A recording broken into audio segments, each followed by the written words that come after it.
हम असेंबल करते हैं, चीन मुनाफा कमाता है। राहुल गांधी ने मेक इन इंडिया पर उठाए सवाल, सरकार को घेरा। कांग्रेस सांसद और लोकसभा में नेता प्रतिपक्ष राहुल गांधी ने केंद्र सरकार की मेक इन इंडिया योजना पर तीखा हमला करते हुए इसे झूठे वादों का पुलिंदा बताया।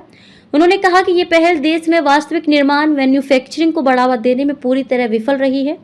राहुल गांधी शुक्रवार को देश का सबसे बड़े इलेक्ट्रॉनिक्स बाजार माने जाने वाले दिल्ली के नेहरू प्लेस पहुंचे और वहां 2 स्थानीय टेक्नीशियनों से बातचीत की। उन्होंने कहा कि भारत में ज्यादातर मोबाइल और इलेक्ट्रॉनिक उत्पाद असेंबल किए जा रहे हैं, लेकिन उनका निर्माण यहां नहीं हो रहा। उन्होंने ये भी आरोप लगाया कि मेक इन इंडिया ने फैक्ट्रियों का बूम लाने का वादा किया था, फिर आज मैन्युफैक्चरिंग ऐतिहासिक रूप से निम्न स्तर पर क्यों है, युवा बेरोजगारी रिकॉर्ड ऊंचाई पर क्यों है और चीन से आयात दोगुना क्यों हो गया है। उन्होंने दिल्ली के नेहरू प्लेस में 2 युवा टेक्नीशियन शिवम और सैफ से मुलाकात का जिक्र करते हुए कहा कि ये दोनों प्रतिभाशाली युवक अपनी क्षमता का उपयोग नहीं कर पा रहे हैं क्योंकि भारत का आर्थिक मॉडल उन्हें अवसर नहीं देता।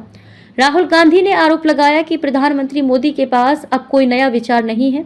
उन्होंने दावा किया कि सरकार की बहुचर्चित पीएलआई योजना, उत्पादन आधारित प्रोत्साहन योजना को चुपचाप बंद किया जा रहा है। उन्होंने एक्स पर लिखा, अगर हम खुद नहीं बनाएंगे तो दूसरों से खरीदते रहेंगे।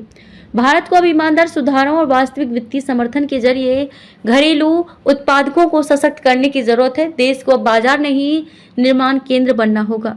जमीनी हकीकत बिल्कुल अलग। राहुल गांधी ने सीधे तौर पर कहा, सच तो यह है कि हम सिर्फ असेंबल करते हैं, आयात करते हैं, लेकिन निर्माण नहीं करते और इसका फायदा चीन उठा रहा है। रायबरेली सांसद ने यह भी बताया कि कैसे चीन से आयात में तेजी ने देश की स्थानीय निर्माण क्षमता और नौकरियों पर गंभीर असर डाला है।